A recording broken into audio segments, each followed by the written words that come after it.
Hello YouTube, I am Prepper Princess, the author of Living on Almost Nothing.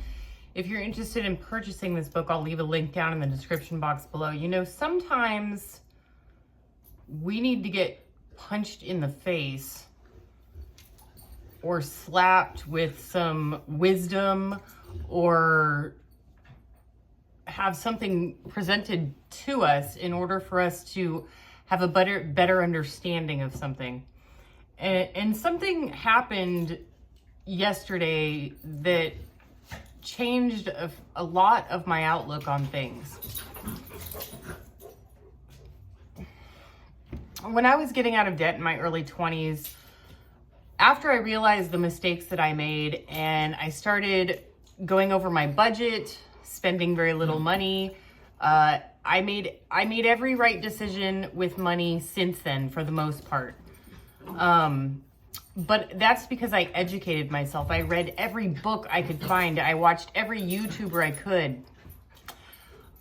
I went to seminars. I did online courses. No, I didn't do online courses. I did courses, audiobooks. I talked to intelligent, wealthy people. I talked to investors. I went to investment firms and I really got a really great understanding of money, and I'm still learning every day. Yesterday, I was at the grocery store, and I had my bags. I was walking back to my car, and there were these two guys who stopped me, and I'm not judging. I'm trying not to judge. I'm trying to set up a picture for you.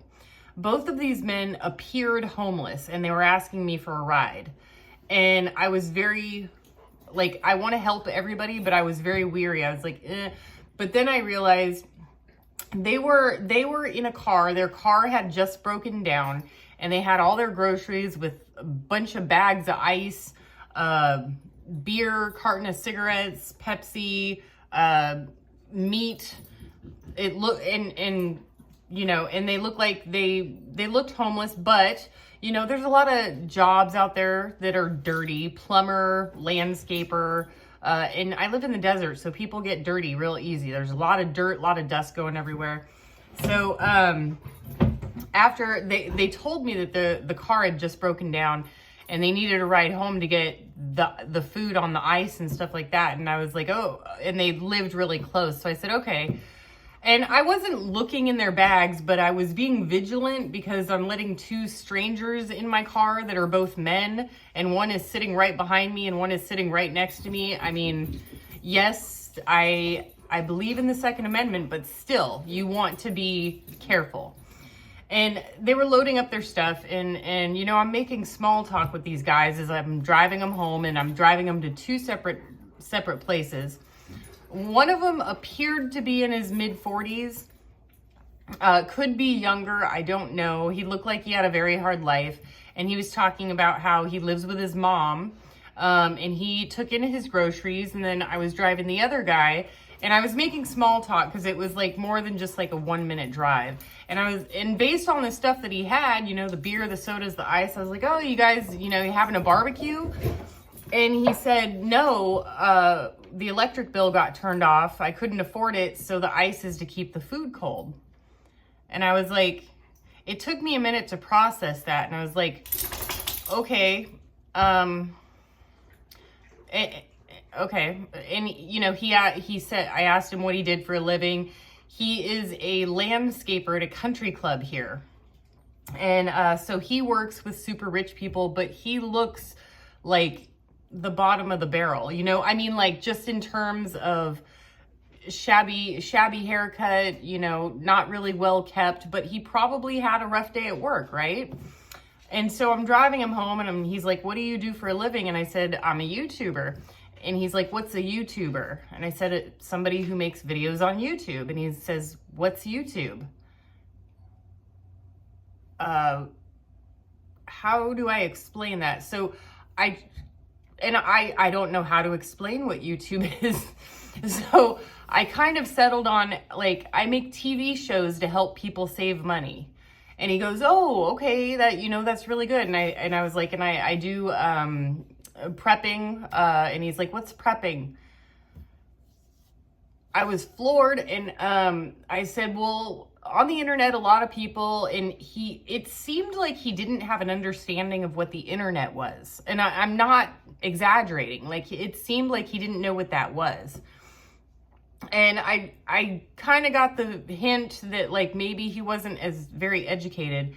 And so I take him back to his house, and it's a mobile home, but it was very rundown, and his front door was like a door like this. Like, it was an interior door on the exterior of the house that you could just punch and it would just fall apart. It didn't have a knob, and it looked like it had like a lock, one of those metal bars that goes across, and it was broken off. So honestly, I don't know if this guy was squatting in this house or what, but it put things into perspective for me on so many levels. Now, I could be like, what an idiot, you know, he works full time and he has to squat in this house with no electricity, and he's wasting his money on beer and cigarettes and soda. What an idiot, right? But I looked at it from another standpoint based on the fact that he didn't seem to know what YouTube was, and he had a very little understanding of what the internet was. And his priorities are very messed up. Like, if I had an electric bill I had to pay, I wouldn't buy a carton of cigarettes, beer, and 2 12-packs of soda. That's like at least $100 right there, right? Like, couldn't you use the $100 to catch up on your electric bill and have air conditioning in 100-degree heat? I didn't say that to him, of course. I was just making small talk for a short drive. But this guy obviously worked his butt off all day long. And it makes me realize that there, you know, aside from YouTube, there's not really much education in terms of money and finance. And if somebody is coming to you who doesn't have an understanding of electronics, of the internet, and doesn't know what YouTube is, and can't have their electricity, there's something wrong with our education system in a very, very serious way.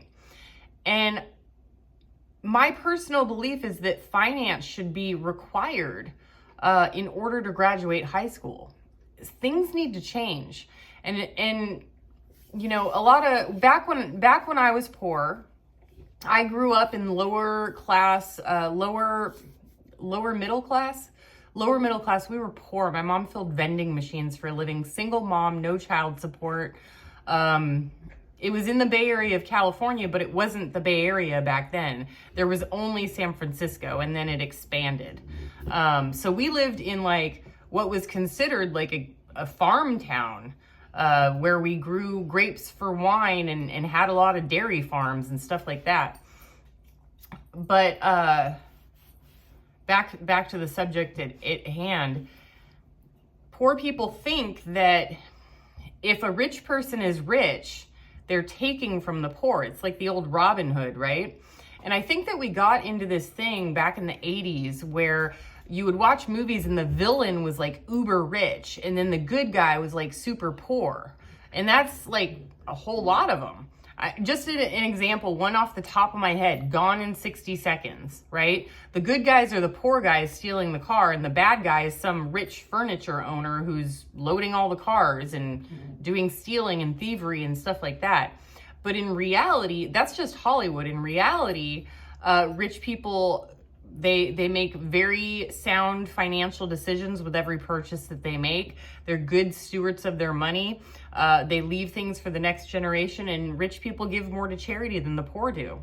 That's not just percentage-wise, that's just in general.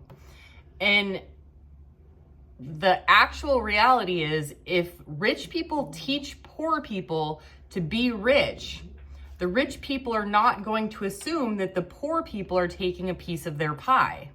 Because we know that wealth and money is abundant, and there is more than enough to go around. It's not that I would get a smaller piece of the pie. We're just going to create another pie and we're going to give that, if that makes any sense. And you know, I've been living on this whole kick for like 15, 20 years of like, you're making the wrong choices, you're making the wrong purchases, you're making the wrong decisions. But if you're not educated in finance, you might not know what the correct decision to make is. And these two men just reminded me of that fact. I mean, they've got 2 broken down cars, they work full time, and they're backlogged on their bills, but their priorities are cigarettes, beer, and soda. And it's brand stuff, like it's brand name stuff. What is it? Sierra Nevada Pale Ale, full out Pepsi, like not even the store brand, and Camel cigarettes. I've been out of the cigarette loop for a while, but aren't there like cheaper brands like the or roll your own type? I used to roll my own. That saved me like 50% back in the day. And with sodas, instead of getting Pepsi, the store brand could have at least saved them a few bucks, you know? They could have walked away $30 richer. I don't know. But the fact that I realized that not everybody is blessed with intelligence and not everybody is blessed with